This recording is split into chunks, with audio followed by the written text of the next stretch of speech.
All right, what's going on and how y'all doing today on a Monday, October 10th? It's your Uncle Steve here, and this is the Monday Aftermath. I am in Atlanta, Burger King, currently on Facebook Live. How y'all doing out there? The ABG. Also live streaming on Uncle Steve's Lounge on YouTube. And thank you all for those of you who have participated. I have finally gotten past 800 subscribers, which I am very thankful for everyone who's participated. Obviously, the goal is much higher. Just trying to keep it moving and moving on up. But I appreciate everyone participating in that. 800 is cool. 1,000 would be better. So y'all make sure y'all, dial your uncle up and let's see what we got going on, man. It is a little bit past 24 hours since yesterday's debacle down in Tampa. Of course, the Falcons fell short 21-15 in the game against that dango Thanos, man. That doggone Tom Brady is something else, man. Now, I was very interested last night to see how the national media would kind of address everything. And this is one of the first times that I can say I think I may have heard Skip Bayless doesn't count because he's just he's so pro Dallas and probably Tom Brady that he is blinded. He's the only person that I've seen so far, and maybe you all have seen somebody too, that has come out and said that was ridiculous. I was more ready to look at former players saying it. And the only person that kind of wavered a little bit was Michael Irvin this morning on First Take with Stephen A. Smith and Dan Orlovsky. But I think it's just a consensus that was just one of the most god-awful calls that we've seen in a while. And maybe because it's a regular season game, it doesn't mean as much. Maybe it doesn't seem as much to everybody else. Maybe it's because it's the Atlanta Falcons that it doesn't seem as much to the national media. But yeah, that was a huge game. I like the reactions from Arthur Smith. I love the reaction from a couple of the guys today, just to say, got to keep moving and go on to the next page. I love it. Tampa Bay knows that they're going to be in for a fight, and hopefully we get a chance to exact some revenge on them at the end of the year.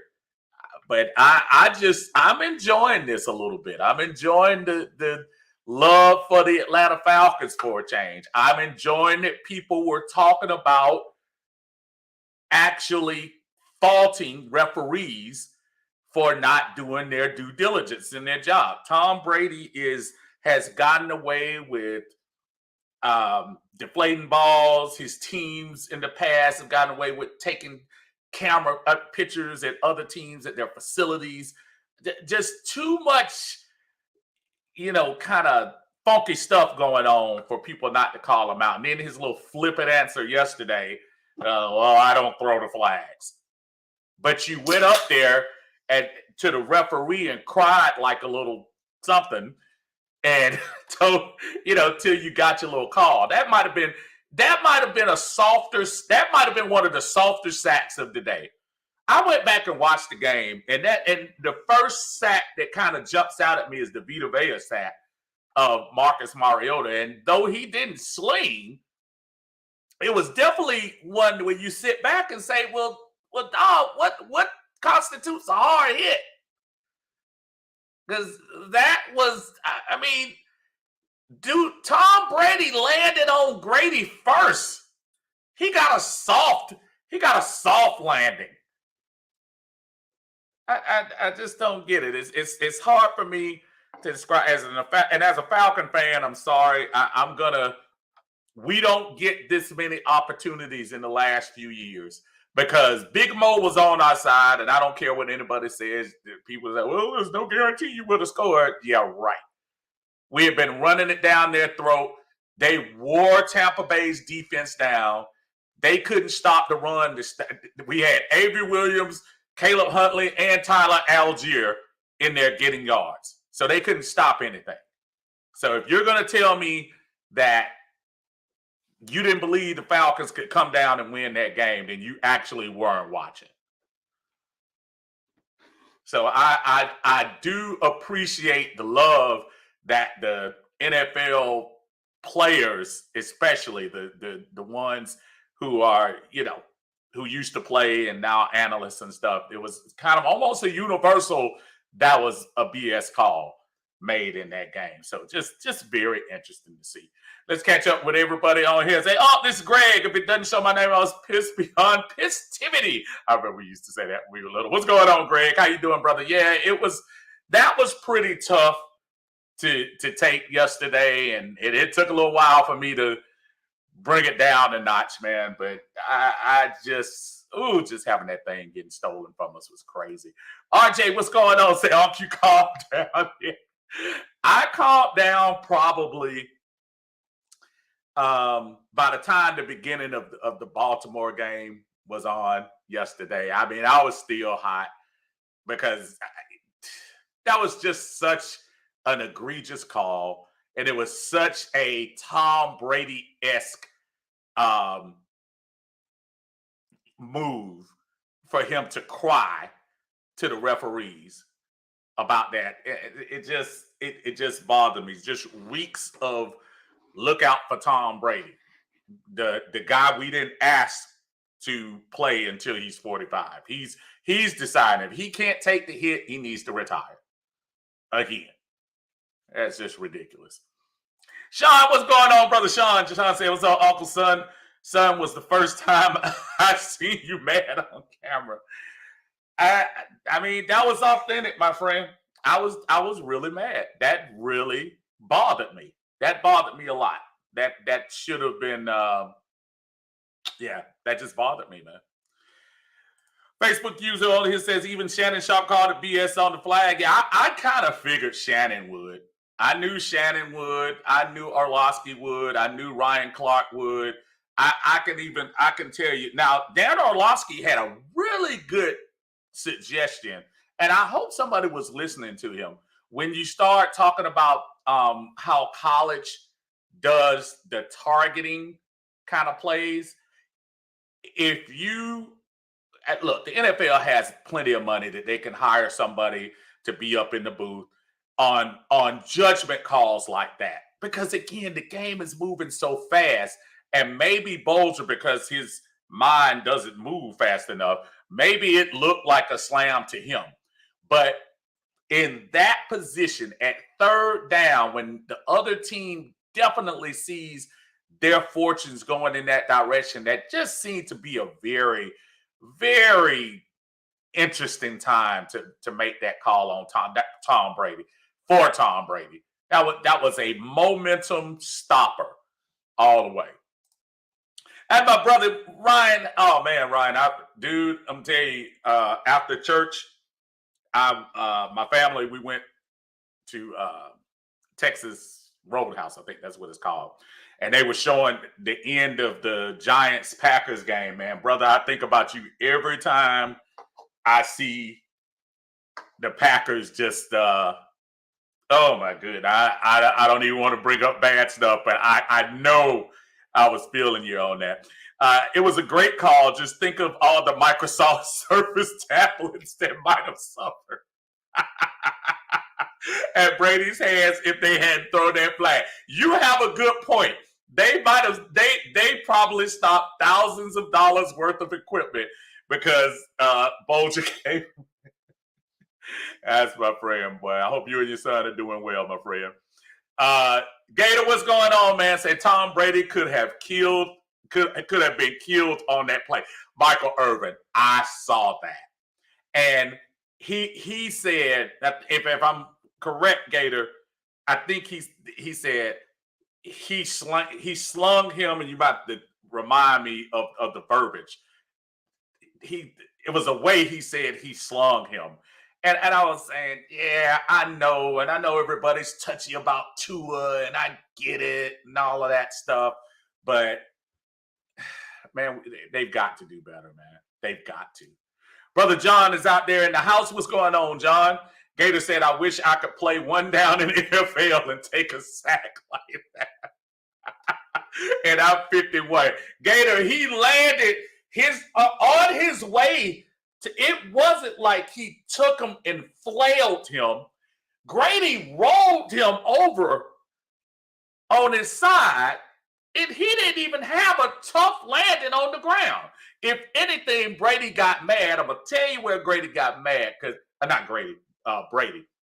Brady was mad because when Grady got up, Grady got straight up over, and then you see Tom Brady kick. Okay, where's the penalty for unsportsmanlike conduct on that play? Brady's kicking him. I mean, oh, man, that's crazy. Corey, what's going on? Was that ref that made a call at Astro? I heard Smitty tell me that he was an Astro. I haven't verified that, but Smitty is usually pretty on about his information. So I'm assuming he is. I guess I need to see what year he came out. I know he went to Morehouse, but that's about as much as I know. But yes, Smitty, my buddy Smitty, Antoine Smitty Smith on Smitty Sports Machine YouTube. Make sure y'all subscribe along with our trio partner Alberto on 95 North Sports Talk. Make sure y'all please check them guys out. Yeah, I'm gonna check. I think he's wearing the black and gold, Corey. I think he is. Cam says the fact that my family and friends who are Aints fans said it was BS further pissed me off to the highest level. Dude, Cam, I think every team except for Tampa is telling the truth. I think every team knows, and I think every team at some point or another have felt the sting of the Brady rules, just like we knew in the 90s, the Jordan rules. These are the Brady rules. It started with the AJ call, and I think when the AJ call didn't work, they didn't think we were going to stop him again, and we stopped him again. And then when Tom went down, they're like, oh, man, that's not according to plan. Let me throw this flag right here. And they almost messed that up. So I think there was just something in the mix, man. John says, yeah, I'm still pissed off myself. I think the whole world is, man. Everyone except Tampa Bay fans. Brother Armani, what's going on, man? How you feeling, brother? Ryan says, lay the egg. That's what you mean to say about the Packers. Yeah, look, that was a tough one. The play calling in there, and we gave y'all, we gift wrapped it Matt LaFleur for y'all. He started his not started, but one of his stops when he was here during our Super Bowl year. So he was part of the team that beat y'all down in 2016, and then y'all take them, and that doesn't shock me that some of that play calling is kind of interesting. RJ says, I was more pissed when I saw that Devin White said at the presser talking about they got bored, so they give the Falcons a chance to come back. No, they didn't get bored. They got tired. Because, listen, I don't know if that's the plan for the Falcons, but they tired them boys out. The same guys who was putting all that pressure on Mariota and bringing the wood, them cats were getting tired. And if you notice, they start running behind McCary and Lindstrom, and they start gashing them cats. So I loved it. The philosophy works, but we'll get into that in a little bit when we start talking a little bit later on more about the game. John says, now as a defense, we are just knocking the hell out of everybody. The defense is playing, man. Excuse me. Listen, if y'all remember, the last few games that Brady has played against us over the last couple of years, Brady has put up career numbers. It was last year, right before the pick six by Marlon Davidson, wasn't it 28-14, 28-21? They put up 28 points in the first half and stuff like that. So, look, if you can't see how much of a difference how different this team is. I don't know what to tell you. This defense, this offense, just the culture of this thing is just a lot different than what it was with the previous regime. And this year is showing. Last year, I hate to tell you, but when number 2 was behind center, there was still a leadership from him that still stuck around. Even though Arthur Smith was here, you had number 2, so you couldn't change a whole bunch. But yeah, it's different. Gator says tablets could have died on that play. Michael Irvin. Oh man, Almighty says Michael Irvin back on that stuff again. No doubt in my mind. Yeah, that is crazy, man. Facebook, you say actually Brady kicked him twice in that game. Yeah, he did. And again, he was ticked off. He wasn't ticked off that he got slammed. He was ticked off because Grady put him down, and he knew that was a big point of the game. So for those who kind of starting to think that, that was, I just have not seen one person come out and say that was an illegal play or that was up to the level of roughing the passer. And he's got, listen, Bolger has to stay with the call. I mean, he has to. I mean, he made the call. He knew that was a big call in that game. Absolutely sucked the life out of the Falcons, man. I'm sorry. Brother Joe in the house just said he didn't come out in 84. Listen, and for the record, he didn't come out in 87 either. But Joe, myself, Corey, we all Douglas Astro graduates. So I know he didn't come out in 87. Joe just verified he didn't come out in 84. I don't know. He looks like he might have come out. I don't know. Looking at him, he looked like he might have come out in the either late 70s, early 80s. But, Said this, Greg, this further proves the Tuck rule call was a fumble. We already knew that. Now Brady making jokes that it was a fumble. I saw, and you have to, Greg, I'm pretty sure you've seen the little Tuck rule thing with him and Charles Woodson that they did on ESPN. If anybody hasn't had a chance to check that out, it's actually a nice little documentary that kind of goes back and encapsulates the whole Tuck rule thing, the Raiders against the Patriots, pretty much the game that gave Tom Brady the next move on. If Tom Brady, in my opinion, and they can say whatever they want and try to rechange history, I think if they don't win that game, I think Bledsoe gets his job back and it's status quo, and we may not have gotten this Tom Brady era, in my opinion. And remember, Brady has also been the subject of another rule change. Remember when he got hurt, the year that he missed, when Matt Castle had to come in and take his place that year? That was one of those things where Tom Brady again. Oh, Tom Brady. So we got to change the rule. We got to protect Tom Brady. Where were they protecting Mariota when he was getting slammed to the surface by Vita Vea? I was looking at the game last night. Dallas and the Rams. Oh, they were baptizing Matthew Stafford. Where were the penalties in that game? I mean, they were hitting that cat. I wanted to throw a flag for my seat. They were, oh man, Dallas was getting straight violent with him. And I didn't see all of a sudden this great defense. We hit Tom Brady. It's a little hard. It's ridiculous. Abel's in the house. What's going on? Do you think our team has extra motivation after yesterday's injustice to go against the Niners and the rematch for Week 18? Well, right now, Abel, I'm just keeping it real. I don't think that call makes any difference because this team has showed us that no matter what the obstacle, no matter what time of the game is, they are not going to relent. They are going to keep going, and somebody is going to be in that game in the last 2 minutes. The Falcons are going to be in every game this year. And if you're a Vegas guy, the Falcons have covered every single game this year. Don't let that get twisted along the way, because that's saying something. 5-0 against the spread this year. But yeah, I think the last game of the year when Tampa comes here, even if Tampa's trying to clinch something, or whether we're trying to clinch something against Tampa, oh, don't you know?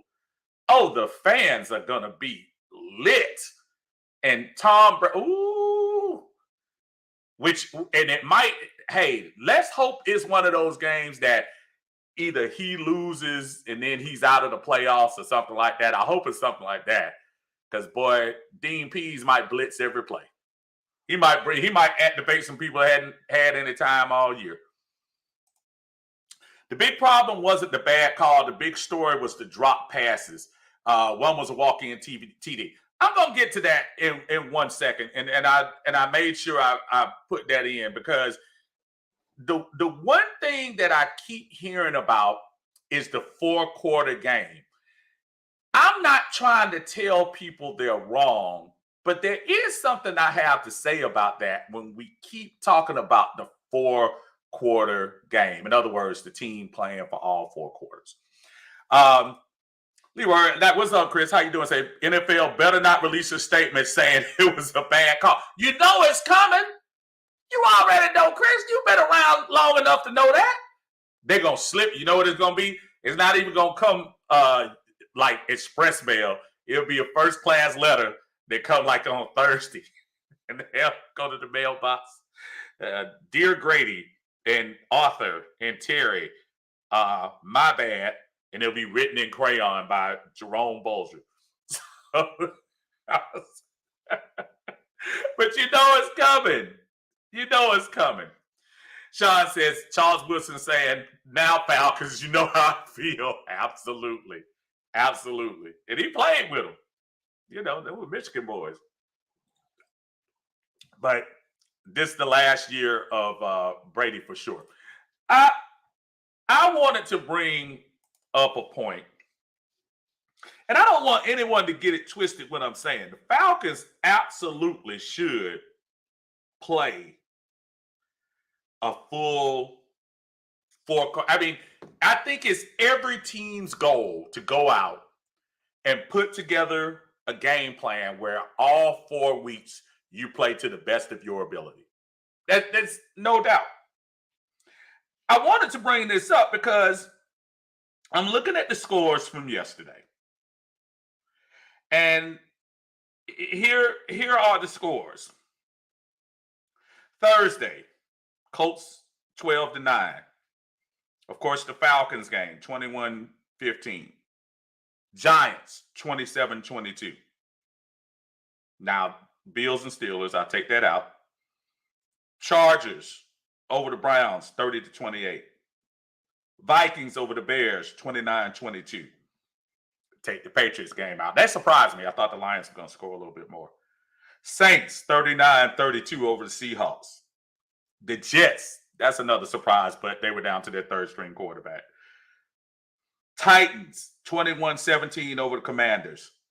Texans, 13-6 over the Jaguars. 49ers dogged out the Panthers yesterday. Panthers coach gets fired. Cowboys against Rams. It's 22-10. Cowboys pretty much run that game, so I'll throw that out there.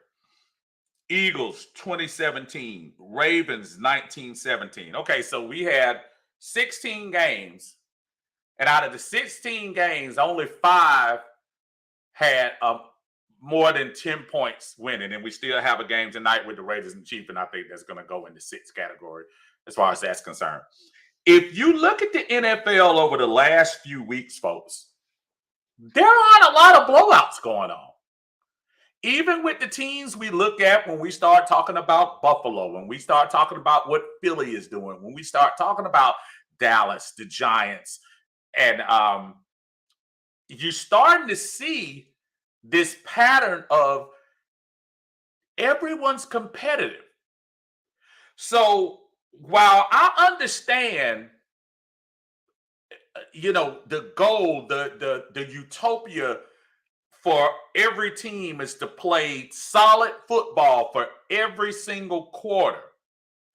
You can't deny that just about every game comes down to one or two plays. So yes, the Falcons in the first half, it was putrid. It was horrible. It was actually pretty. I got a gnat. Y'all see this? I hit this gnat. This gnat been bugging me for the last week. Um, the defense played pretty good because if you think that last field goal, we kind of gave that to them when they had the short field after Koo missed the field goal. So the one touchdown, two field goals in the first half against what was supposed to be the greatest of all time at quarterback. It's pretty good. And actually, when you think about it, Tampa Bay was full. Tampa Bay had Mike Evans. Tampa Bay had Godwin. They had Fournette. They had Tom Brady. So they had their weapons. And the Falcons held them in check. And in the second half, one touchdown. Now, could the offense have been a lot better? Absolutely. And we need to be. One of the things that helped us out in the Cleveland game was getting out to the 10-0 start. It's you got to get out to a good start. You have to. Because later on, that might be something you have to fall back on. You've got to get better at the beginning. But when I keep hearing folks talk about the 4-quarter game, I'm trying to tell y'all all the time that's not true. I look at the Cincinnati, I'm just going by yesterday. I look at the Cincinnati game last night against Baltimore. Cincinnati played an awful game and almost had a chance to win at the end in that game. Chargers played an awful game against the Browns. Browns still had a chance to win that game. So I guess when people kind of downplay we should have done this in the first 3 quarters. Yes, you should. That still doesn't negate the fact that the play at the end was such a backbreaker. Do y'all honestly think y'all thought for a minute all of a sudden Tampa Bay was going to bow up and start playing better in the last when we just took the ball straight down there on 2 straight drives and ran the ball? But all of a sudden, because it's Tampa and the Falcons trying to win, they gave them that. It started with the AJ penalty, which very questionable. But that, I've always thought the holding and the pass interference, that is so subjective. That's probably more subjective than the roughing the passer and stuff like that. Because depending on what the referee, the angle they see, they see one little tug and they call the play. I'm not even mad about that as much. But when I keep hearing folks say, I literally saw people today in social media and Facebook and stuff, well, if we would have played better in 3 quarters. Well, yeah, but there is a 4th quarter, and sometimes you have to play better in the 4th quarter to take them out. Right now, the New Orleans game, we played 3 quarters. And I'm pretty sure New Orleans in that game said, well, they played better the first 3 quarters, so let's let them have the game. No, every play matters. That's why I kind of like the fortitude of this team, because I think they right now are under the belief, I don't know what Arthur Smith is selling them, but every person on that roster is buying it. So I'm not saying you shouldn't play 4 clean quarters, but that's so impossible in the NFL sometimes. Because sometimes you have good plays, you have bad plays, and you have to keep grinding. And sometimes the grind is what motivates you to get it in the end. Tampa wasn't ready for the Falcons in that fourth quarter. That was obvious. And if we really go back and look, somebody who was looking at the score and looking at things, they probably went back and like, oh, Tampa Bay is running all over the Falcons and whatever. No, because if that was old school Tampa Bay, they would have put up 40 by then. Remember last year, the first game, I think Tom Brady threw 5 touchdowns in the first game we played. And then the last game ran up 28 points before halftime. I don't think this team having that this year. So I'm just saying you have to play every play like it matters. So I don't want to hear in my opinion, and y'all have your own opinions. I'm not telling you that. I'm not trying to hear well, they should have played all 3 quarters clean and then the fourth quarter we would have blah, blah, blah. No, that's not how football works. Because the other team is trying to win too. And the other team might be just as bad as you are. So I just think that's something that gets kind of twisted with me when I hear, well, we got to put 4 quarters together. Yeah, I mean, what team has? These games have been close this year. And I know like the second week of the year, there was an NFL record, the most games that were 1-score games. Teams that everybody thought weren't going to be competitive, the Jacksonvilles, the Atlantas, the Seattles, the Texans, I mean, the Jets. All these teams are coming out saying, oh, man, we coming to play. We heard what y'all said in preseason. We coming out to play, fellas. So I do disagree a little bit when I hear that narrative of, well, just play. No, you dude, if the fourth quarter is what lights your fire, then let's do it in the fourth quarter. I would love to get better play in the first 3 quarters. I would love if our quarterback were a little bit more accurate. I would love if we got the running game off a little earlier in the game. But guess what? With all those deficiencies, we were still sitting at a 3rd and 5 with a clear sack on the alleged greatest player of all time with an opportunity to get the ball back with, I think, right about 3 minutes left. I like my odds on that. I think I just read that one right there. Rusty, what's going on, Rusty? Rusty said, like I said yesterday, I have a strong feeling this is going to light a fire in this team. I think we're going to roll the Niners this week, continue it moving forward. Grady's going to play possessed. Well, Grady's been playing possessed anyway, but I do hear you on them being on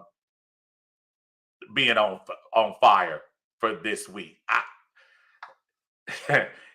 You can now truly go to the NFL is against us. The world is against us. You can truly play that card now. Because after yesterday, it really does feel like cards were stacked. Everything was stacked against you. You really can. Grady has been playing really good this year. Really good. We had the personnel to go man to man, but we sat back in some stupid zone. Yeah, sometimes I'm kind of wondering. We made a hero out of what was the little tight end, the little Gronkowski wannabe, Otter, or whatever his name is. Yeah, it's crazy. Toddy, what's going on, brother? Said AJ, the AJ people was agree to say, yeah, the AJ call, yeah. Again, Tidy, as you were talking about it earlier today, they tried to deter us on that one. That was the one, because if I'm not mistaken, was that 3rd or 4th down? What down was that? That was either 3rd or 4th. And they tried to deter us on that one. And dude, I don't even think Evans got 1 yard out the box. That was just such a horrible play. A horrible penalty. Horrible. Falstar said, what's good? The refs botched that whole game starting in the second quarter when we started marching 25-yarder to Drake gets called back. Yeah, I know. Yeah, Drake is an ice, man. Dude, Man, if we can get somebody to get him the ball more, I'm going to put it that way. Toddy also says, I think this play has received so much publicity when they have the owners meeting in the offseason, they will make roughing the passer reviewable in 2023. And that was good. And I was talking about it earlier, Toddy. Dan Orlovsky, the guy on NFL Today, on NFL, what they call it, Get Up. And today, I think he was on First Take. And he used to be a quarterback for Detroit. He was the one that ran out of the end zone on the safety on his own. He had a very good suggestion to kind of mirror the rule that they had as far as targeting in college. And I thought that was kind of smart, especially when you start talking about plays that those are game-changing plays. Think about that. That was a game-changing call. Every person that I saw in the national media with sans Skip Bayless said that was a game-changing call. Because they knew. Ricky, what's going on, brother? Say they robbed us. They robbed us blind, bro. Hey, what's up, Shin? How you doing, brother? Say on PTI, Kornheiser said that Brady earned that call over the years. He had no problem with it. Wilborn was highly upset at the call. Yeah, Tony Kornheiser is one of those guys. He just needed. He probably wants somebody to disagree with him. For him, you know what? I bet he acting to his heart content. He doesn't believe that. I don't think he believes that one second. He's trying to be good TV. David, what's going on? Said the other teams are professional too. They're going to make plays, and I think that's the thing I was trying to point out. You know, when everybody keeps saying the Falcons, for us to play a clean first quarter, clean second quarter, clean third quarter, sometimes you got to battle. Sometimes, dude, we had to battle in the Seattle game. We had to battle in the Cleveland game. We battled in the New Orleans game. You just have to keep it going. You have to. And sometimes it doesn't all click until the fourth quarter. Yesterday, it didn't click till the fourth quarter. Ricky said, how you feel about the call? I'm going to need you to go back and just watch some video, brother, for me, man. You'll see my true feelings. Rick says, we're closing games now instead of letting them get away from us. I'm proud of the fight from our team. They play with a purpose. It doesn't matter how they start. It's how they finish. We usually start off fast and lose the game in the fourth quarter. Now we're winning. And that's the spirit of what I'm talking about when I say I keep hearing everybody say we got to play four clean quarters. You don't necessarily have to play 4 clean quarters. At the end is when you need to earn your stripes. And this is not to suggest to blow the game for 3 quarters. I'm just telling. I've heard that comment so many times today. It's just me. I'm not saying I'm know it all, but it's just almost kind of like, yeah, but despite all of that, we're still in it. Do y'all realize that Rams game was done?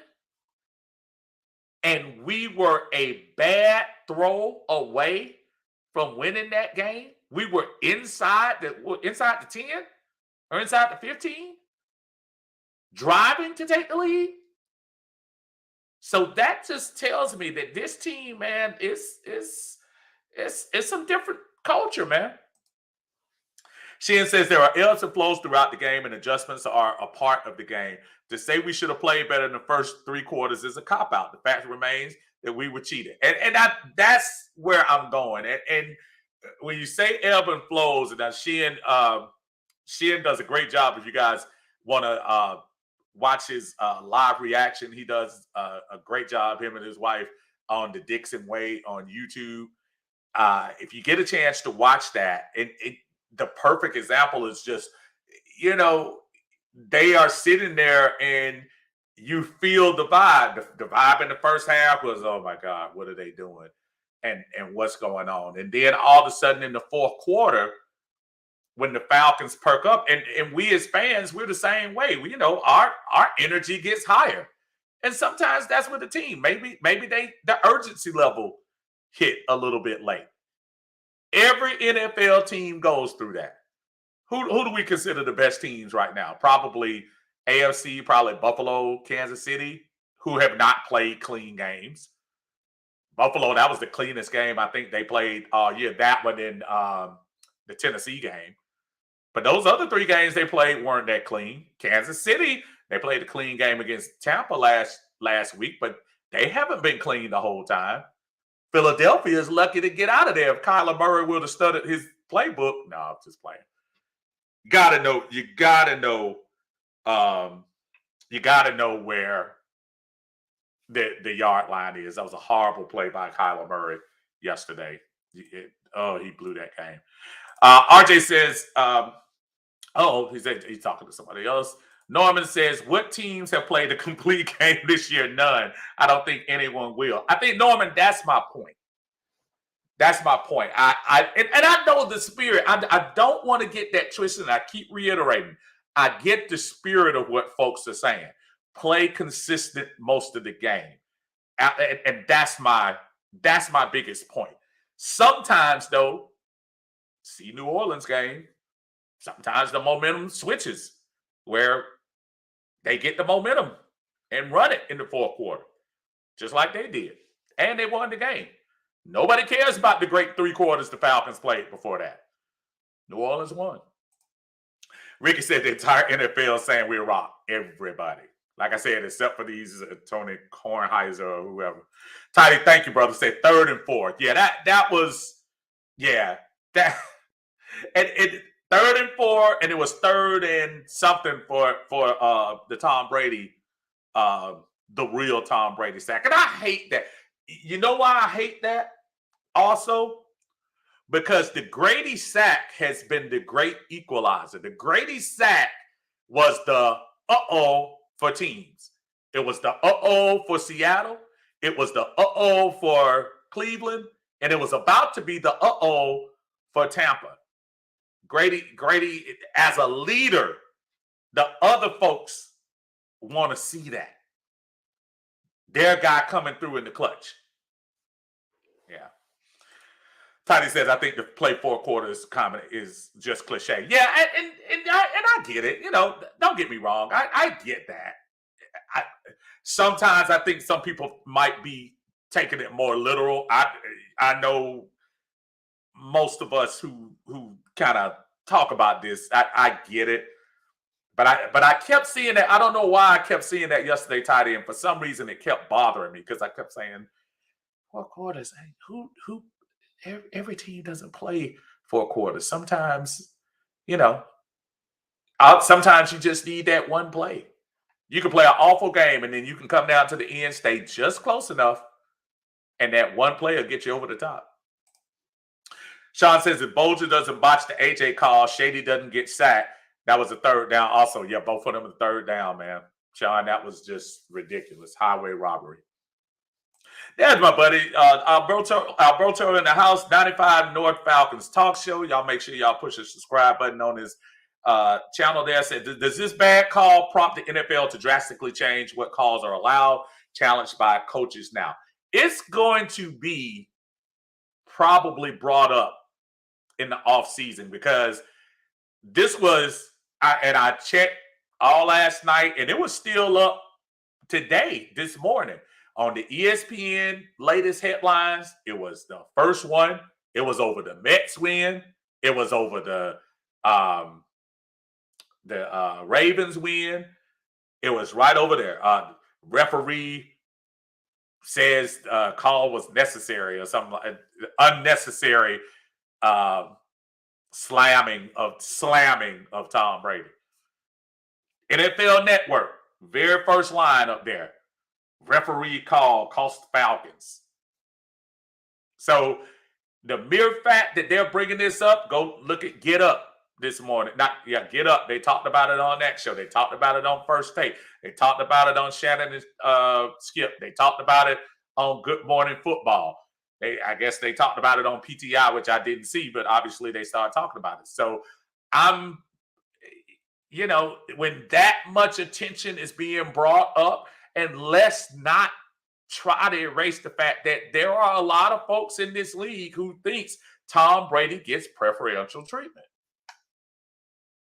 And I think it was one of them things where Bolger looked at him and said, "Man, dang, right? You look about as old as I do. Let me throw this flag out here." And I think that's part of what it was. Armani says, Unc Kyler like my son. I see him streaming on the video games all the time. Gotta make his little eyes. Yeah, because if anybody saw that saw that run, and you saw him pull up short, and I'm saying to myself, brother, you gotta go look. You gotta look at where you are, man. Go look and see. Say, is fourth quarter not part of the game? Am I missing something? Yeah. I mean, that's what I'm saying. I guess got to play. Double A says, thoughts on the Debo trade, and do you think Troy Anderson play of late has something to do with this? No, I think as we have talked about, and I think Smitty has talked about a lot of times with the three of us talking, I think this was inevitable when you heard about the contract. When you heard about them making that contract to where they restructured that money and the salary was going to be much lower, Cleveland's only going to have to pick up a little bit more than $1 million to keep him. And think about what we got in return. What, a 6th-round pick? And that's not even next year. It's 2 years from now. So I don't know. I love some Debo. Debo was a big part of the 2016 and 17 team. Can't deny. I keep thinking about him getting that pick 6 against New Orleans in that first game. That first game in New Orleans, I think it was like game 3 or whatever it was. When we went there, I think about some of the big plays. I think he got a pick 6 in the Rams game too, if memory serves me correctly.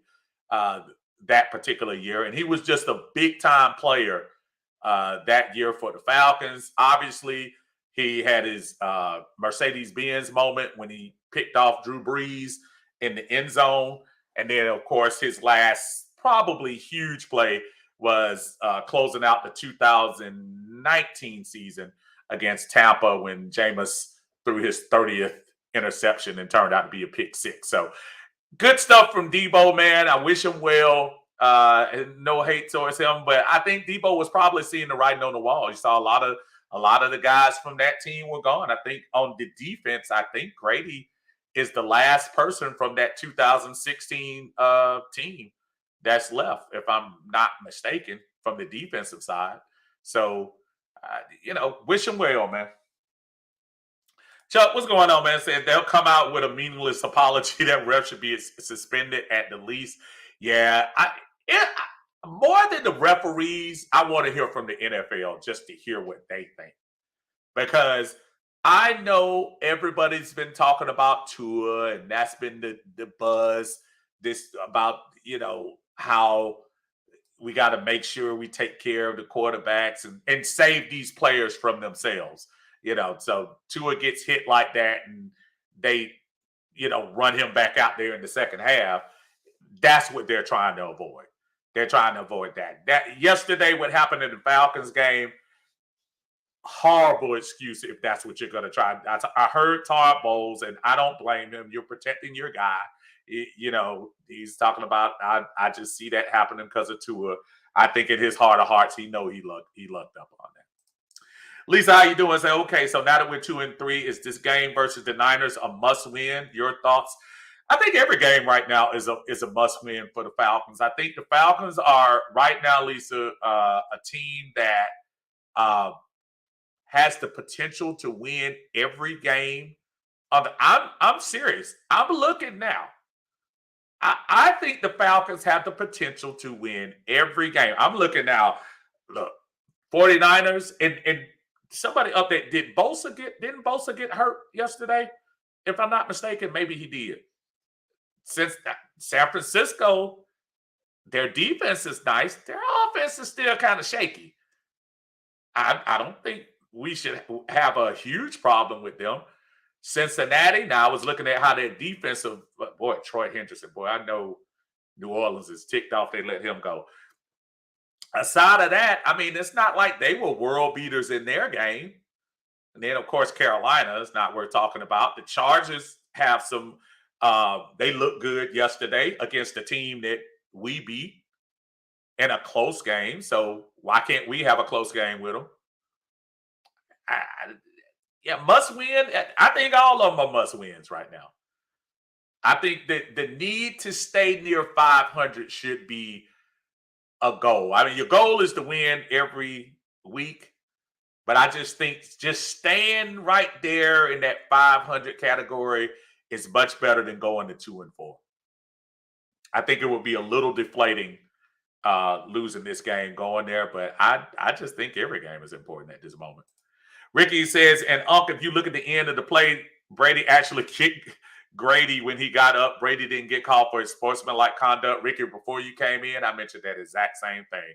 And again, we're not gonna blame Brady because that's the old guy kicking the younger guy, and he's protecting himself.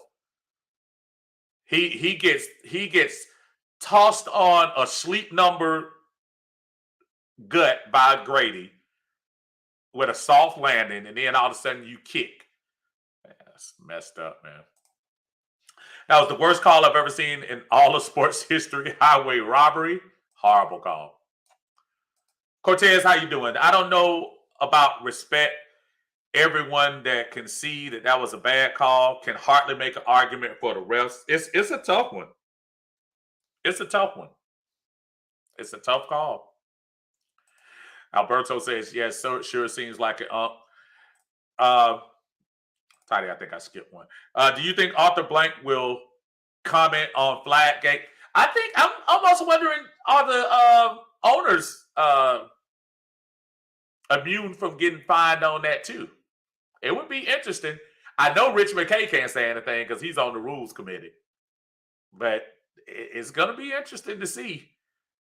AB might come back, especially if we lose some division games. And that's what made this so polarizing, the Tom Brady effect, because we all know that no other quarterback wouldn't have got that call. Nobody, again, y'all, for y'all that's coming in, if you watched the Dallas game, they were destroying Matt Stafford. If you saw what Denver was doing to Matt Ryan, they probably could have called a couple of penalties this past Thursday. Joe Burrow was getting killed again. That offensive line hasn't gotten any better for him. Shoot, Henderson was killing Lamar Jackson. I saw hits in every game I looked at, highlights or otherwise, that were much worse than what Tom Brady got yesterday from Grady Jarrett. If anything, I think Grady did a decent job. And I'm going back to yesterday, and this is going to be hard, y'all, because when you get a play that's just so obvious that it's screwed up. If Grady doesn't do what he does and grab him and turn him like he does, excuse me, where that came?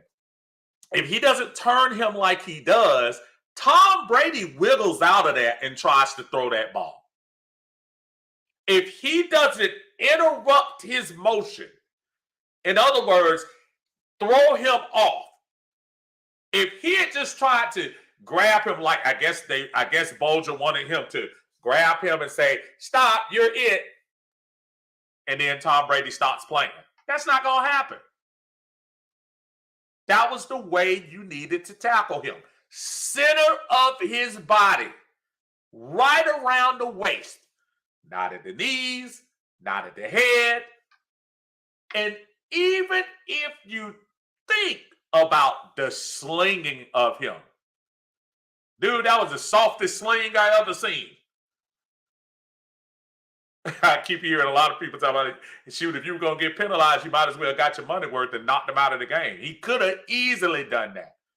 As Toddy was alluding to the WWE type stuff, yeah, you throw a suplex on him if you're going to give him the penalty.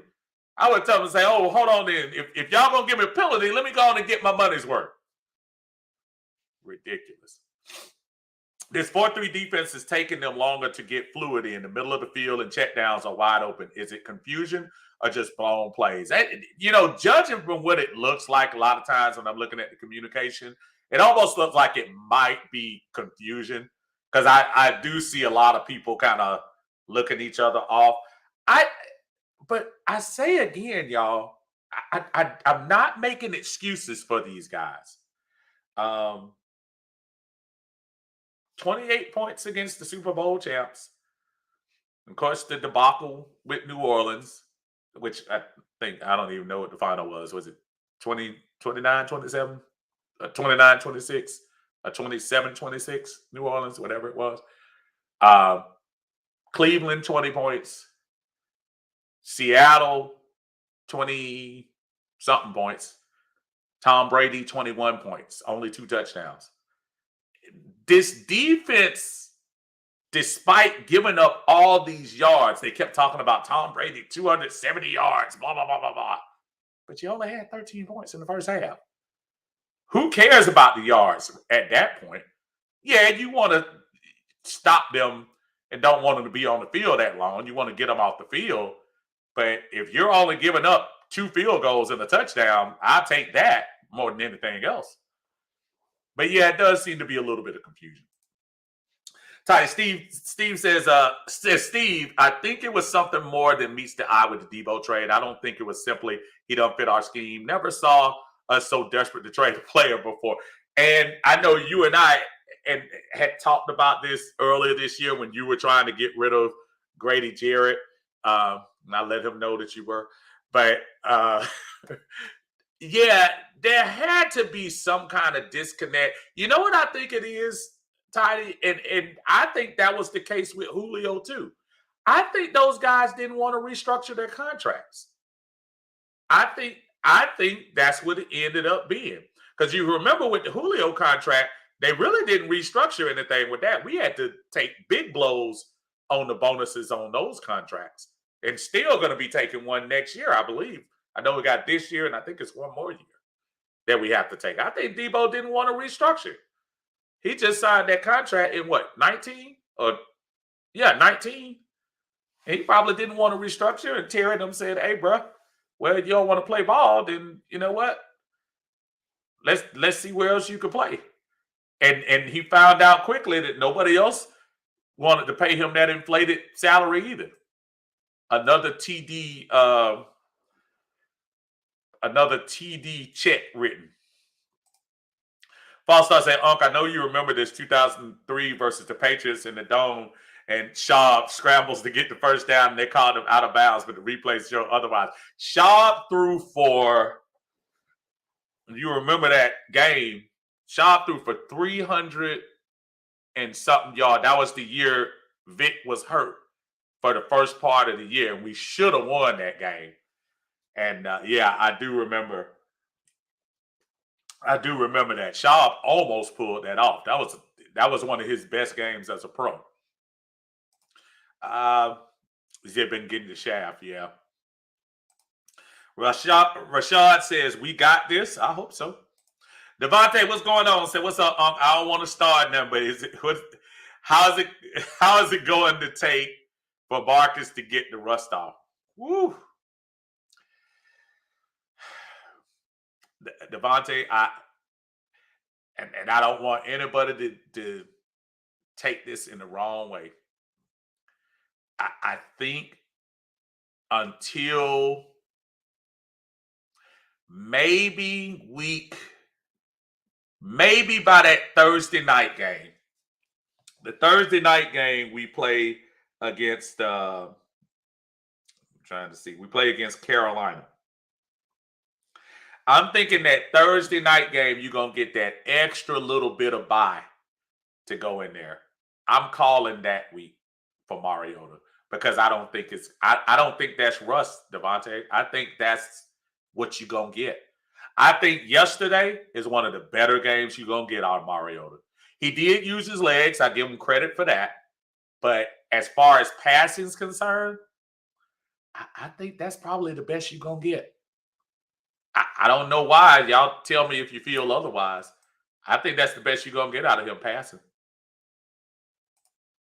Christian, what's going on, man? Like I told Armani earlier, Aaron Donald made the same sack on Joe Burrow to win the Super Bowl. You know what? He did kind of do that.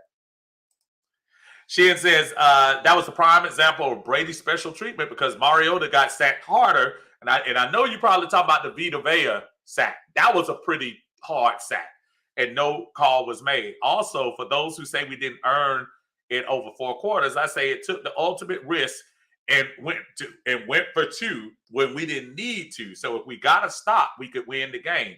We made the plays to win, and the refs snatched it out of our hands. Steven, you know I hate the woulda, coulda talk, but this was clearly robbery. I absolutely agree with everything you said. And to your point, the went for 2. Do y'all realize how important that probably was for that team? When Arthur Smith says, hey, you know what? Let's go get this now so we don't have to worry. We running down their throat. We scored 2 touchdowns in a row. Let's go get this now. And they got that 2-point conversion. Did you see that sideline? I don't think I've seen that much joy in a team that's got a 2-point conversion to be 6 points down. I mean, they were thrilled. And that builds confidence in a young team to say, I have trusted y'all to go get that done. That was a big deal. Because I'm not going to lie to you. I was shaking my head too. I was scratching my head, I should say. I was scratching my head saying, ooh, should we do this? But as soon as he caught it, I was like, okay, looks good to me. So, I think Mariota doesn't have a proper check down to help bail him out if a play is busted. I think because most of the time, the guy that they have in the backfield is trying to help block. They try to put some extra protection for him. And I really want somebody to be able to help him on these rollouts where they seem to, where the last couple of sacks that they've gotten, he's literally rolled right into the player. I need them to help. Daniel says Brady's plays was hurting. That's why he was kicking it Grady twice. Oh, Lord. PJ said they need to start giving out fines for these refs. Well, they give, like I said, they give evaluations of these guys, and a lot of times that determines whether they have playoff games that year and whether they get assigned to the bigger games later on in the season. So, yeah. Rashad says, we finally had our segments on sports television today. Yeah, I mean, hey, the Atlanta dude, if we would have come back and win that game, I guarantee you the top story would be the Atlanta Falcons. That's the other thing that this whole, penalty stuff kind of screwed up because we really should have won that game.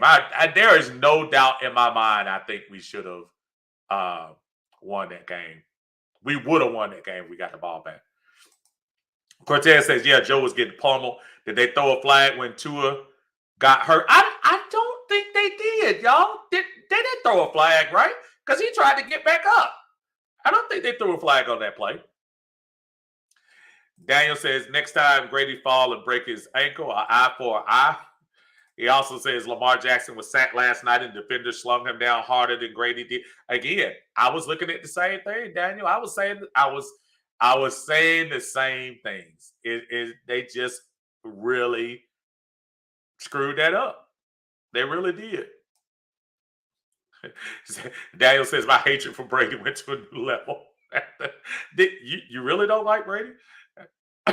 Dave is in the house saying it was an entitlement issue with Debo and Julio. Well, again, but that's the beauty of it all. When you start talking about Julio, when you start talking about Debo, and let's even extend it to Matthew. I think in a perfect world, I think they wanted to get rid of Matt Ryan last year. And folks, I'm telling y'all, if we would have gotten rid of Ryan last year, I think some of these games we're having this year, I think we would be 1 year ahead of schedule. And maybe this 2-3 will be a 3-2. Because as long as Matt was on that team, folks, the leadership mantle. This was Matt Ryan's team with a lot of other little folks that Terry and Arthur kind of cobbled up to make a roster. At least this year, while cobbling up the roster in a worse salary cap situation, at least these are folks that Arthur and Terry have brought here. And these are folks they have drafted. These are folks they are trusting to say, okay, y'all, we're here. These are our guys. This is how we're going to do it. Excuse me. So, yeah, it may have been. Toddy says, Julio is officially off our books at the end of this year. Okay, this year. So this is the last one. Okay. All right. Thanks, buddy. I thought it was one more year.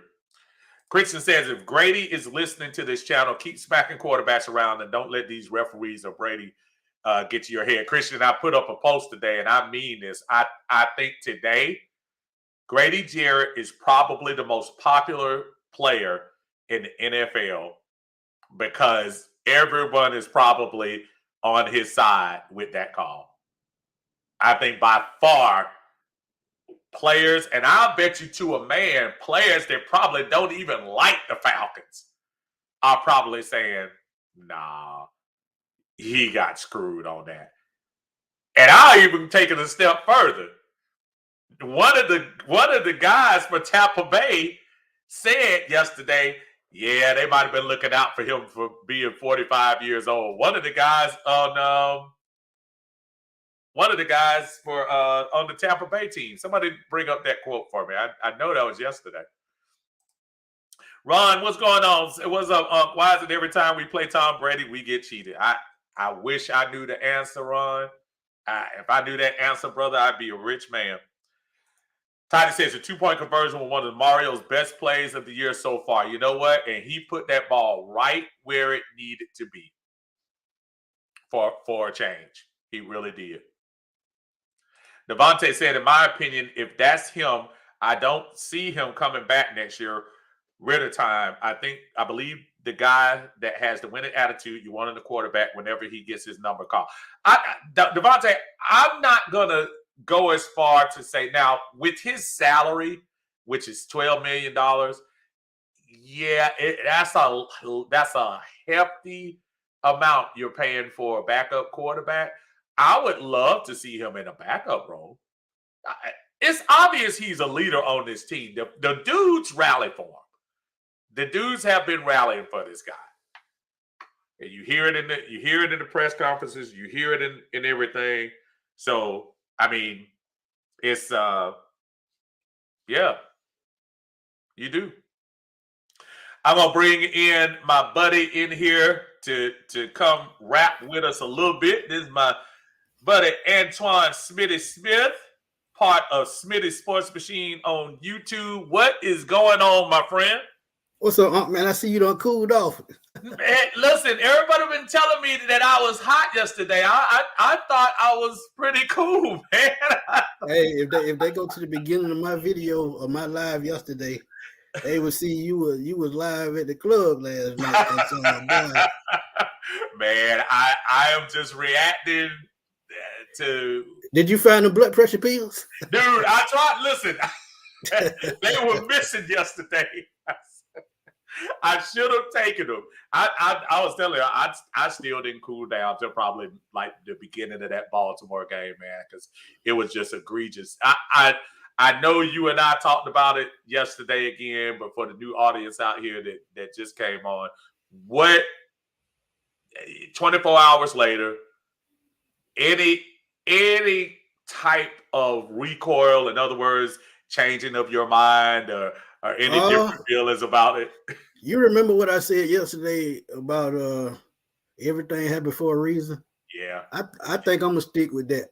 Yeah. And the reason why I say that I'm gonna stick with that is because that may push this team to get on the right track to play all 4 quarters. So nothing like this ever happens again. Yeah. At the end of the day, the ref made a mistake. And I did a video on that too. And I went off. I did see that. But At the end of the day, I think this may push the Falcons, coaching staff, players, everybody in the organization to be better. Because sometimes you need a kick in the button. I think that's what this was. You play from behind the whole game and have to try to win it in the end. And sometimes you come up short, and that's exactly what happened. So now they may go back to the drawing board. First, second quarter, they get the running game. They just do everything in reverse. Just put it like that. Maybe they get the running game going a little bit early. Maybe they get some passes downfield. They go for big yards, but they're going to have to find something. Something to get this thing out to the right start. Yeah, this is going to be a big test coming up against San Francisco. But I'm not going to lie to you. I think this game might be more winnable than even the Tampa Bay game when I think about it. I got a quick a comment here from Tidy. Tidy says Felipe Franks looked so out of place yesterday, possibly his last year on this team, especially with us having so much cap space in 2023. I meant to talk to you about this yesterday. He did, and they actually gave him a couple of targets, right? Yeah, he got early in the game. He got 2 targets right off the bat. So that kind of surprised me. Tell me what you think. Every time I hear Arthur Smith talk about Felipe, there seems to be almost like a little special place in his heart that he has. Yeah. Let me tell you something. If it's a player you like and they're going to cost you peanuts, you're going to find a way to keep them. Let's be real about it. He may not never play another down in the NFL, but he will be on the practice squad. For one, he can be a practice squad quarterback. 2, he can still be a practice squad tight end that's still growing. And Arthur Smith might just be that type person. Hey, I'm going to get this guy on the right track, and I'm going to do it every fiber in my being to do it. He might be one of them situations. But I'm going to be real. He didn't catch that ball yesterday, and it was right in the breadbasket. It was a little bit behind him. Yeah. But you got hands. You 6'7" and got hands like an elephant. You're supposed to catch that. Got to. So, he knows. Tidy, he did look out of place, but I hate to say it, he ain't going to cost that much. So Arthur Smith going to keep him, especially when it's just costing him a combo meal at McDonald's. He going to keep it. He kind of gives you got a Talolo vibes a little bit, right? Same exact height. Same exact guy. When you think about it, we touched a little bit on it, but I wanted to get your thoughts. I know you also made a video on this on Smitty Sports Machine on YouTube. Talk a little bit about the Deion Jones move. It's interesting they made that move, and that was one of my teams on the radar, man. I'm gonna be real with you. Oh, really? The reason why I say that, because they were young at linebacker because they lost Anthony Walker. So they needed a veteran at middle linebacker. And I think Grady actually fits their system of 4-3 base better than he does a 3-4 because he has more big guys up front blocking for him and giving him, better lanes to run through. So I think it's a better fit than Atlanta. And I actually like the fit. They only got to pay him $1.6 million. That ain't nothing compared to what we got to still pay him next year. Yeah, we're still on the books for $13 million next year. Yeah. So I saw that. That was it was a perfect spot. Now, I'm glad he's getting another chance to show his skills. Maybe he turns it around. He's got Myles Garrett, Jadeveon Clowney. He got those guys in front of him. So, more power to him. Denzel Ward, he got some nice pieces around him. So, and he's a likable dude. It's not like he was a guy that I think fans looked at and said, "Oh my God, he's polarizing." And his play diminished, and it was obvious. But the way this team was playing, I'm not sure that he would have been able to fit in anyway. I digress. And the reason why I say that, even though he didn't have a great season last year, and he gave up over 78% completion percentage throwing at him last year, and that's not Deion Jones. And I just think he was just disinterested for one. But I think in this system on passing downs, say like in dime and nickel patches, you bring him in as a dime linebacker or a nickel linebacker, he helps the coverage instantly. So maybe they could have used him for that. But at the same time, as someone said in my comment box on my YouTube channel, They've got a whiff of Troy Anderson, see what he can do. So, Yes. hey, what we need Dion for, what we need to see him around here for. And eventually, I think, honestly, it would have caused a problem in the locker room. Yeah. So, Yeah. Yeah. so maybe Deion Jones says, sit me down until you trade me. Because I'm telling you, man, he recovered all the way. Because I guarantee you, he may not play this week, but from next week on, he going to play. Oh, he's definitely. So, that's just how it is, man. And he doesn't have that elephant in the room, somebody's Right, behind him and everything. So that probably gives him a lot more right. to worry about his position going in. Devontae comes in, says, in my opinion, if that's going to be his play for the rest of the year, then he won't be here. And I believe when Ritter's number is called, he will be ready. Plus, I believe he's a winner. Now, this is talking about Marcus Mariota and the never changing opinions of the Falcon fans. A great percentage have said, Smitty. Let me just say this right quick, man, and I'm gonna be real with y'all.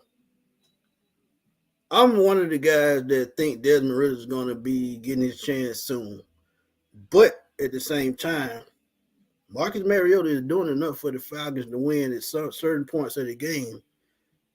You got to count drop passes. You got to count fumbles that he made. But at the end of the day, it's going to be up to Arthur Smith and what he sees. If he doesn't see that Marcus Mariota needs to be benched right off, he's going to keep playing no matter how bad he is and no matter how much we cry about it. At the end of the day, it's Arthur Smith's decision. That's what it's all going to be. Now, he did not pass for a lot of yards last week, 147. But he did run for 61 yards. Yes. So he gave you over 200 total yards. Yep. But again, playing from behind, he's not that quarterback that's going to bring you back from 3 touchdowns down every Sunday. So, like you always say, Uncle Steve, he is what he is, and that's what he's going to be. So, at the end of the day, if he can manage the game and keep the game close, he's going to keep his job. It's just that simple. Because they're going to see it as last week could have been his coming out party had they not had that badass call. Let's just be real. Yeah. That is Marcus Mariota's coming out party for the Atlanta Falcons. Absolutely. Because I know they drive back down the field, score a touchdown, win that game. Everybody knew it. Momentum had shifted completely. They couldn't stop the run. 100 yards in the fourth quarter. What else you need to know? But yeah, as long as Arthur Smith said that's his guy, that's his guy. And I keep telling people, and I know this is, Monday morning quarterback is whatever. There is no doubt in my mind the way the momentum was swinging that the Falcons were going to run. I don't even think they were going to put it in the air that much. I think they should have. They would have keep running down. Them cats were getting worn out, and it was obvious we went down 2 straight drives. It was obvious that they were going to. And think about it too. Another reason why they would have ran, they had the outside wide open because you had a rookie corner on one side, right, and a third string corner on the other side. So right. They were gonna still run it down the throat because Devin White was getting tired. He wasn't even making plays anymore. You saw him huffing and puffing. So he was out of breath. So I mean, everybody saw it, and I guess the ref saw it too. So I guess he had to keep his bookie straight. So that's how that ended, man. Yes, sir. Shin comes in and says the 2-point conversion has put Arthur Smith on my good side. That showed huge confidence in this young team. That was a huge win. The locker room booster towards our coach, in my opinion. And you mentioned that. I think we mentioned this yesterday. Yeah. Again, at the time, I was scratching my head. But after you get the 2-point conversion, you say, "Oh, okay, that'll work out." Tell me again. What were your thoughts on going for it and the what it gave to the team? Aggression. Yeah. And players love to see that. When your players see you being aggressive, that means they have confidence in you. Even if it doesn't work out, they see you trying to win. So when you have aggression and you do things of that nature to put the team in position to win, your players going to respect you, your locker room going to respect you, and definitely the front office going to respect you. So aggressiveness is something that I love about Arthur Smith, and these players are loving it too because not only they're taking chances on offense, they're taking chances with blitzes, and sometimes they're coming through. So aggressiveness is something that I love about this team. It's easy to fall in love with a team that plays hard and goes for it like they've been doing. Toddy comes up and says, and that's the danger of bringing in Ritter. Might mess up the team chemistry and probably upset some of the vets. The vets Absolutely. Kyle Shanahan last year and told him he was undermining Jimmy G's leadership with the Trey Lance sets, which is why Kyle abandoned them last year. That's a very good point that he made. That's a great point about that. That's and again, from the beginning of training camp, Mariota was slotted in at number one. It seemed like there was when you talk to the other players, a lot of talk about his leadership, and we all see the play isn't exactly top level quarterbacking, but there's something to be said about having that leader that's especially with a young team, having that leader that's going to have your back through all of this. I'm trying to explain it in such a way to tell people, Smitty, we see the mistakes, but right now might not be the time to pull the trigger. Yeah, and I've been saying that for 3 weeks. Sometimes you get what you ask for. You put Rid in the game and he doesn't stand up to your standard being wet. You can't go back to Mariota. Once you take him out, he's out. So you got to be careful with that, man. And like I said, veteran leadership is everything. And that's what Mariota brings. And even though they're both, mobile quarterbacks, I think Mariota has a better vision on the field as far as running the football and as far as seeing things, because that's something Desmond really still probably needs to work on. So when we talk about, IQ, I think Marcus Mariota is 3 times up there, and Desmond Ritter, we don't know, and I think it's going to be a while. So to be honest, I thought the Falcons should have, signed a third-string quarterback and put Desmond as a third and signed a veteran as a backup, but they didn't. So I guess they have more faith than we think. But at the end of the day, I just think Mariota's veteran leadership is the key, and he knows the system, as I've said 1,000 times. Right. So that helps him as well. Yeah, it's showing that his ability, dude, his escapability is really something that's. I like it. I like the fact he can get out of some things. I like the fact that he can take off and get some extra yards, even when the play breaks down, something we're not used to or haven't been used to since the early 2000s. And just knowing that he's going to try to make the better play. Everybody was talking about his long ball and how off it's been, but I like the fact that at least it's going over their head as opposed to being underthrown. One thing I think the Falcons should think about going forward, they should bring in a passing coach like Tom Brady and Peyton Manning used to have. Get some Desmond Ritter to work with someone that's a passing coach that knows, the game of football from a quarterback's perspective. Because sometimes, no matter who it is, and one thing I just don't understand and still don't understand is why the hell is Tyler Yates, the wide receiver coach. But get someone to come in and help that young guy, man, and even help Mariota with his passing, because if he hit some of those deep passes, we could be talking about 4-1 Falcons or 5-0. So, that's just a thought, man. They probably need to bring in a passing coach. There was a huge discussion in Bird Gang a couple of weeks ago about that same thing you were talking about, Tyler Yates coaching receivers, and then Bobby London, I think, running back, coaching the quarterback. And just to say, yeah, we know it's interchangeable, but when you see the skill set, you would just hope that maybe you could bring somebody in there who's had the position, who's been in that position, that can just help the, just the fundamentals out. Maybe that's. But funny thing, Uncle Steve, and I told my cousin this yesterday. I said Matt Ryan could be the quarterback coach once he retires. I could see that, because dude has a high IQ. His IQ is higher than his arm strength.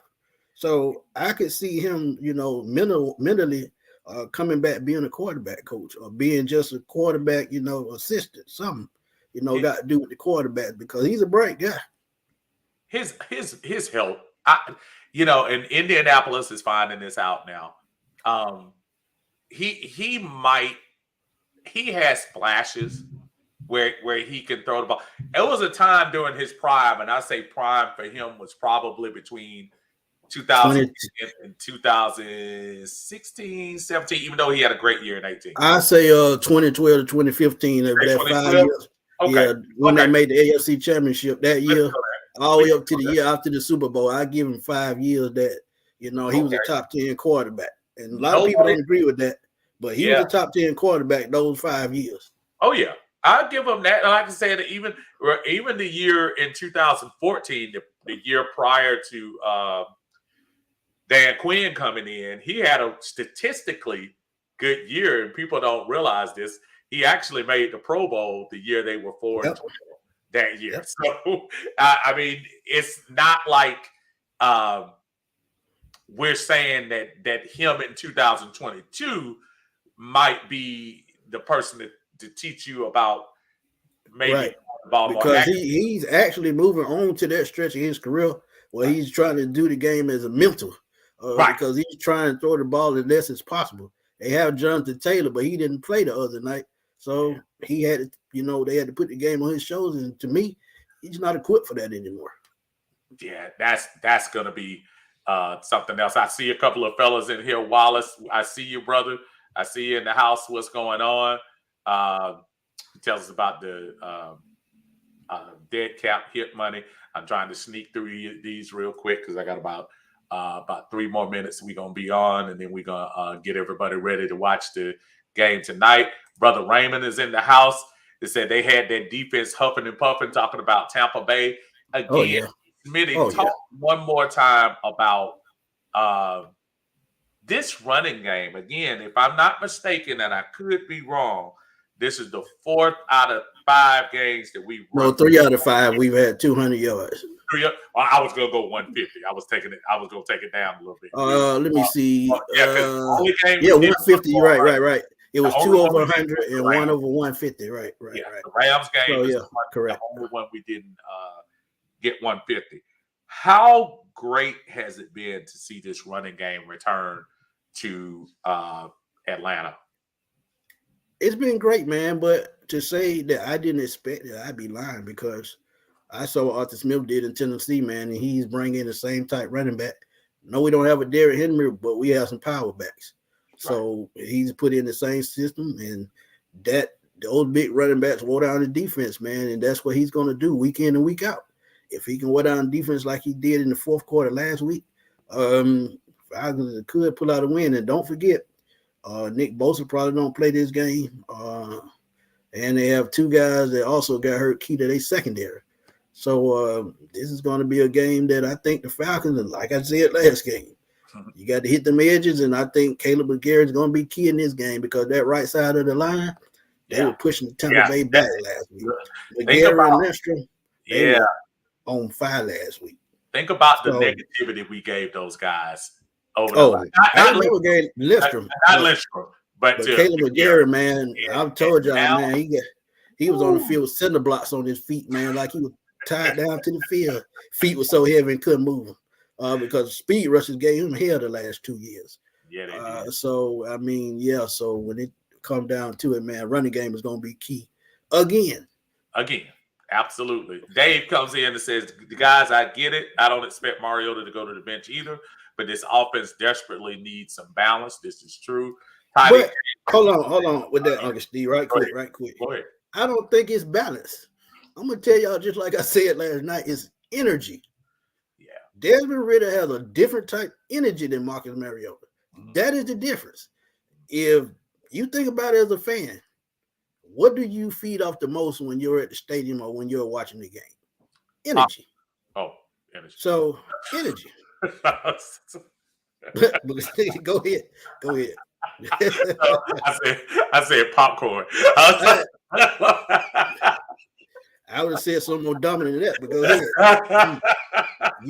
You know how I get down. No, you're right. You know how I get down. Yeah. No, that energy. No, You're absolutely right. I was just messing with you. I know. Tidy comes in and says John Harris has been vocal about getting a quarterback to be the Falcons quarterback coach. That was the conversation I was telling you about, Smitty. Tidy has been. I don't blame John. He absolutely right. Yeah, he's right on. He's right on. Dave brings up Ritter's mobility is fine, but because he's a better passer than Mariota mobility will not be an issue. I think Coach Smith will coach Ritter differently anyway. What do you think about that? I agree with that, but you just got to think about it, man. It's chemistry. They built chemistry with Mariota, and they will have to start all the way over, and that might throw everything in a tailspin. So you have to be careful with that. Just because he knows the system, he doesn't mean he's gonna come in and execute it to a T. Yeah, we saw what he did in preseason, but these are first string guys. Those second and third string guys. It's much faster. The game gonna come at you faster when you're playing against first string. So think about the simple things when you want to switch out quarterbacks. But I definitely agree. Joseph Evans says no. I'm talking about Matt Ryan. Matt Ryan. And then Sean comes in. Sean Glover says negative, Smitty. His IQ isn't high, and it's obvious when you've watched him play since 17. That makes my point, Sean. I said after the Super Bowl, the year after the Super Bowl, they probably should have thought about trading him because you had Deshaun Watson, Patrick Mahomes, and those guys in that very same draft. And especially when the Chicago Bears are picking guys like Mitchell Trubisky, you definitely had a chance to get your quarterback because Tat McKinnon did not work out. No, that definitely did not work out. Ironically, John Harris is on here. John Harris says, I'm in Western Texas, and I almost killed somebody on I-10 when y'all said Ryan as a quarterback coach. We don't want to kill John Harris. Nah, we don't want you to get hurt, John. I'm gonna cool it down with the Matt Ryan talk. let me end with this right here. Right now, we're 2-2, and if I'm not mistaken, and I think I know the schedule by heart. I know we have Frisco, we have Cincinnati, then we have Panthers, Chargers, and then the Panthers again on Thursday night. And all those games are winnable, every single one of them. And I literally said that when we talked earlier.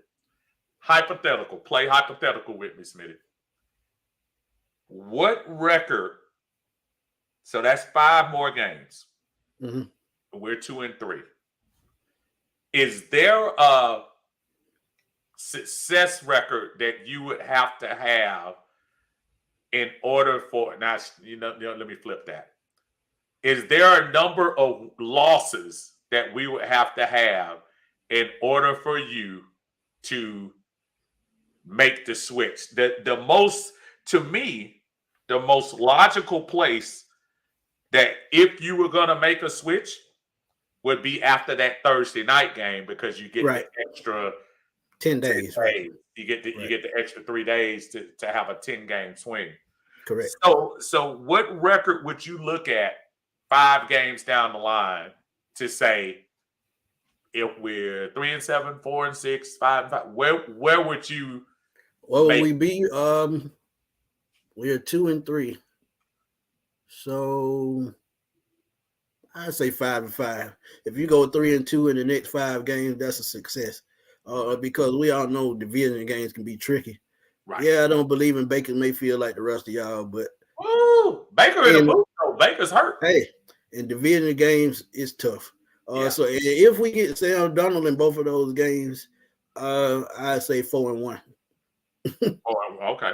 And the only loss that I would think about really is the San Francisco 49ers. Really? Because some reason, man, Jimmy G and Kyle Shanahan, they're a good duo. And that just be the perfect game for them to come out and throw some tricks up their sleeve. But San Diego dealing with injuries, and Justin Herbert, he just hadn't looked like himself the last 2 weeks. Burrow, he's looked kind of shaky last night in Baltimore. So If I had to pick one game, I would say San Francisco, and that's the next game. Interesting. I would have gone the other way around. I would have said, because it's a home game, I would have said the 49ers. I think coming off of this week, I think you're going to have some energy in the bins this week. I think coming off of the highway robbery we got in this last game, I think it might be a little bit more. Remember, Kyle Shanahan returns to Atlanta, so you know it's going to be some extra juice going on. And that's funny you said something about momentum because, like I said a couple of weeks ago when we were talking, it seems like the Falcons, they build off of momentum because if they play bad at the end of one game, they take that into the next game. And if they play good at the end of one game, they take that into the next game. So since they had a strong finish and it didn't come out the way they wanted to, it may push all of them in. Hey, maybe we might kick Kyle Shanahan back to San Francisco. And you know we on because he threw that Super Bowl. I don't care what nobody say. He threw it like a pass. So I'm gonna just tell y'all. Hey. Y'all are not gonna let that man go for that. I hear you loud and clear. Listen. I'm looking at these comments and I'm gonna post them up real quick because it's funny. Because Smitty mentioned Matt Ryan. Listen. Let me make sure the comments that Smitty is making about Matt Ryan. Don't be attributing that stuff to Steve. Now, I'm looking at y'all talking about, man. Y'all started talking Matt Ryan. I take all the smoke for that. I'm just being real. No. Don't y'all go there. And then she talking about no, Steven, the downfall of Matt Ryan's rabbit hole. Nothing good will come out of it. So I'm just trying to let y'all know, man. Come on now. Toddy has a quick question. I'm sorry. Go ahead. What did you say, Smith? One thing that I would look out for, and I know Arthur Smith ain't scared to make moves, and they go with the coaching staff too. If everything doesn't work out in Tampa with Tom Brady next year, and they end up firing Todd Bowles after one season, if I'm Atlanta, I'm looking at Byron Leftwich to bring in as offensive coordinator. Because at the end of the day, man, it's all about competition. And you talk about the way that guy calls plays with a guy like Desmond Ridder sitting on the bench. I think that could be a match made in heaven. Yeah, I agree. I think Leftwich deserves a lot of credit, even going back to the Super Bowl year that they had. So give them a lot of credit. I still got a little love for Byron. He started one game here for us during the transitional Vic year. And they threw him out there. He was kind of garbage, but they did throw him out here for the Falcons. Boy. Toddy says, quick question for you both. As a new administration, Fontenot and Smith, do you think Ridder as a third-round pick was drafted here to be the franchise quarterback? Man, that's a great question. Really good question. And I'm going to be honest. I say yeah, because Mariota was just a 2-year plan. Now, if they bring him back as a backup after Ridder takes the job, I could see that. But I think he'll be a great bridge quarterback if it does not work out. And Arch Manning coming out in about 3.5 years. So that'll be the end of Ridder's rookie contract. So, yeah, he's going to be the franchise quarterback until they find that right guy. If he's that guy, he's going to stick, and they're going to stick with signing veterans as backups. But if he doesn't work out, Arch Manning is down the road. That's a long wait for Arch, though, man. We better be in a better position by then, at least. But what did I say last night, Uncle Steve, about Jalen Carter? Yeah, I don't care what you got to do. That's the weakness on your team right now, the defensive tackle position. So that's good. So that's this coming year. So you do whatever you have to do to get Jalen Carter in Atlanta next year. Hey, give away that little 6th-round pick we got last night. Hey, pack it right on in there. I'm going to answer this question to Tidy because we got a little history about this, because I have been unabashed in my opinion that the cleaning house of the Falcons should have started with the trading of Matt Ryan last year. And I think at the end, the Julio thing might have threw things off because he didn't probably want to restructure. And if you remember, coming right up to the business year where they have to get under the salary cap, they waited until the last second to redo Matt's contract so it could fit under. I don't think there was actually a plan for Matt Ryan to be here in 2021. If you remember, and Smitty, I know you do, the exit interview when they had Arthur Blank and Rich McKay, and they were talking about the future, and they talked about who was untouchable, and Arthur Smith said, "No one's untouchable." No, they said, they said the GM wasn't going to be tied to either Matt Ryan or Julio Jones. Julio Jones. So at the end of the day, so that's for anybody going forward. So I'm circling that back to the question he asked, because I think had we done that last year, and Matt would have definitely probably gotten more than a third round pick, we might be talking about a different situation.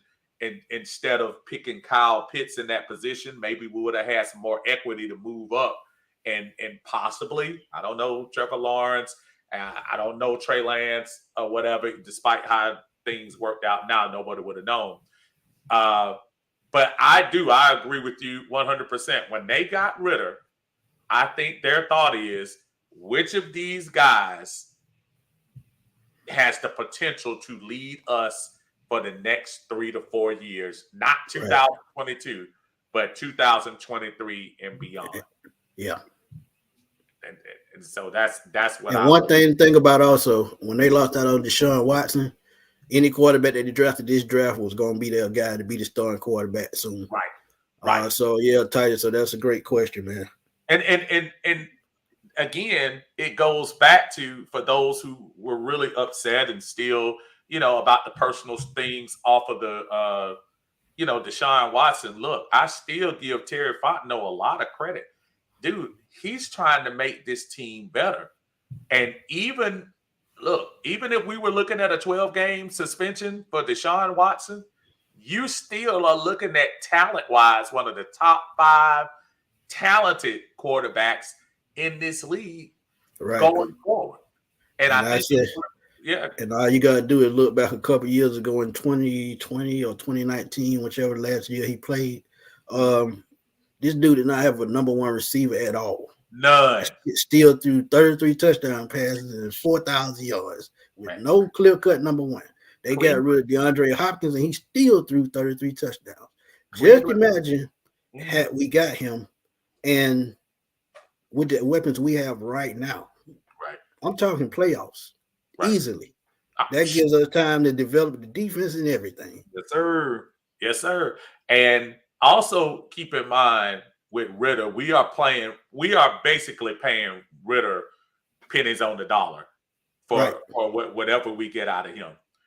Don't think for 1 minute, because of that financial situation, if Ritter doesn't work out, we're still at a place where, I know it's high-end hypothetical, but if Lamar doesn't sign that franchise tag, we got to do that video, man, because I want to piss some people off.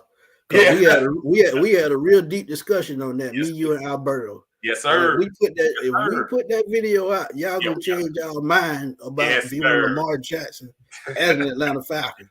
Because it's some things Uncle Steve said that y'all gonna have to really think about. We need to put that together, because it's not far-fetched. It's really not. And you don't think that's going to improve our situation? And more importantly, you don't think that Benz is going to react? You don't think these fans are going to react to that? Man, you talking about Michael Vick days. Man, this going to blow Michael Vick days out of the water, because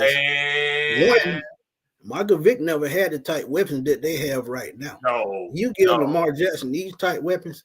Oh, wait a minute. We had Fearless Price. What are you talking about?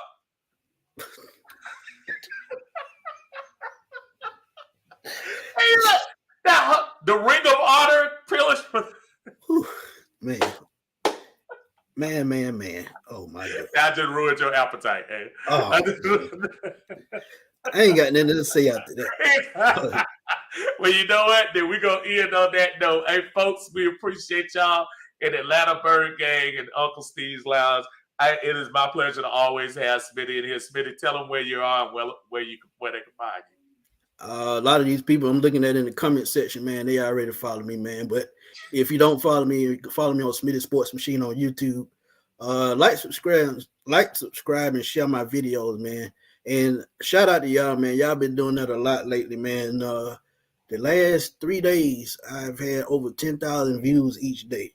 Yeah. So thank y'all, man. I truly appreciate it. Uncle Steve, I got to give you a shout out, man, because you turned that show out last night, and that was my best live to date in views. Oh, wow. Oh, okay. So if you free every Sunday after the game, man, come chill with us, because we have a blast in there, man. Shout out to Jarvis Davis, man, for stopping through. Oh yeah, Jarvis. That was fun, man. Awesome.